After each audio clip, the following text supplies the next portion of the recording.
after being recognized from a news broadcast, 2-year-old Crystal was identified. As her parents had vanished, she was taken in by Diana's mother. And as soon as she saw me, she put her arms out and said, "Grandma." And they put her down and she ran to me. And I've had her ever since. 3 years have passed, and Crystal is still living with her grandmother. When Crystal was asked where her parents were, all she could say was, "Mommy is in the trees." 4 months earlier, the forest area near where her parents disappeared had been the scene of 2 brutal murders. Initially, police made no connection between the couple's disappearance and these murders, but soon a connection would prove inescapable. The same weekend the couple disappeared, a search was launched. Mike's best friend, Steve Tew, scoured the countryside, on the ground and from the air. We searched from the spot where Mike would normally start his trap lines, and we followed the whole trap line. And we searched for probably 2-3 hours without nothing. Nobody's seen a thing. 2 months after the couple disappeared, a man walking his dog deep in a forest 3 miles south of L.B., Washington, made a shocking discovery.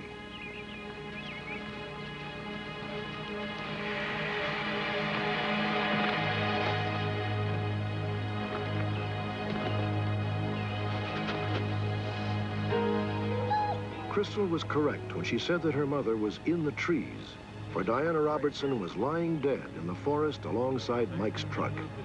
She had been stabbed 17 times. No trace of Mike was discovered. When they found the truck, and they told me that she was laying behind it and all that, I thought maybe Mike might be somewhere in that area. But they searched with dogs and everything, and Daybreak revealed damage running into millions of pounds. I thought Mike would probably be somewhere close by. Somebody had killed them both, you know, at first. That's probably... Thanksgiving Day. Women and children after the sack. That Mike is dead somewhere. But there's questions that need to be answered that I'm not satisfied with. Some of these questions concern bloodstains that were found in the front passenger seat of the truck. Unfortunately, after 2 months and about 2 weeks, some of the characteristics of the blood were lost, and they were not able to tell us what the blood type was. But they were able to tell us that the blood was human. Police found another baffling clue. Displayed prominently in the truck's cab was an envelope that read, "I love you, Diana." I feel that it was Mike's handwriting.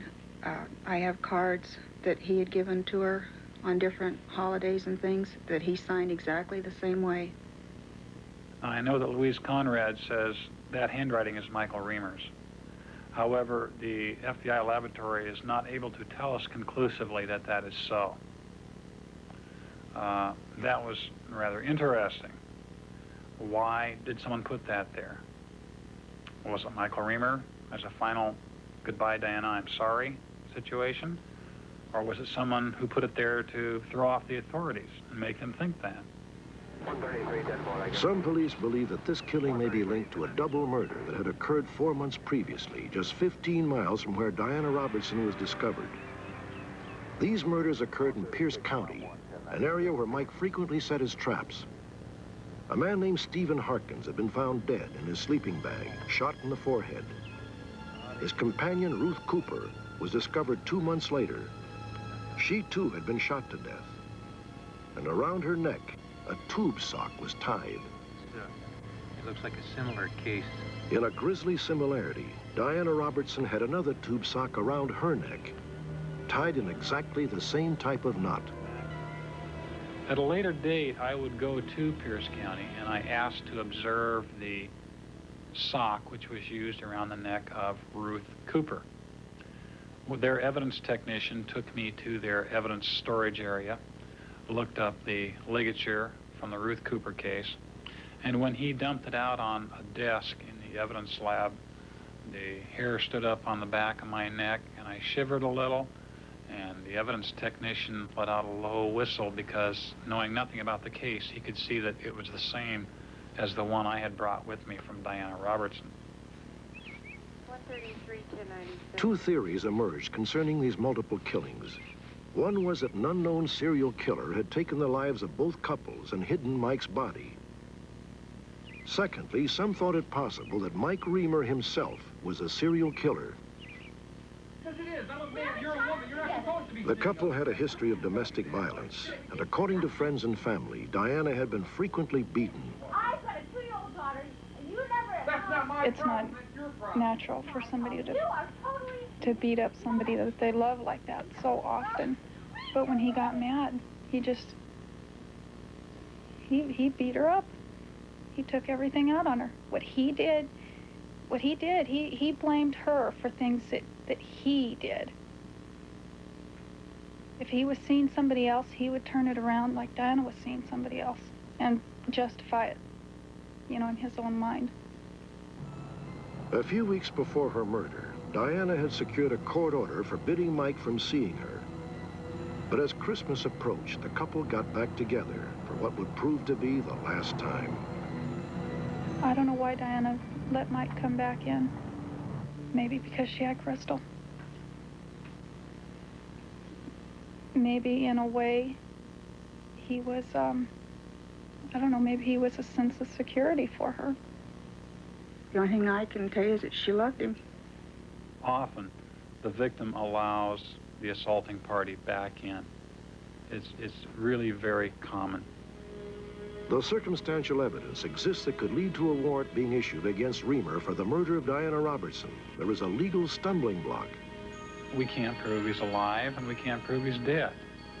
If we could show that he was dead, then it would be my belief that there's an unidentified third party who's going around killing people out there. However, if we can prove that he's alive, he immediately becomes a suspect, and that changes the situation dramatically. He was easily upset, especially, he was jealous of her if she went out, and if somebody upset him enough, he'd probably say something to him or confront him, but not enough to kill him, I don't think. Just plain jealousy is all it would be. Diana had told me that Mike had threatened to kill her and that he could get away with it. And I had told her to be careful, and that I didn't really, I told her that he couldn't get away with something like that. He was just saying things to scare her. Mike Reamer's father believes there is convincing evidence that his son is innocent. In that time of the year, when it was freezing,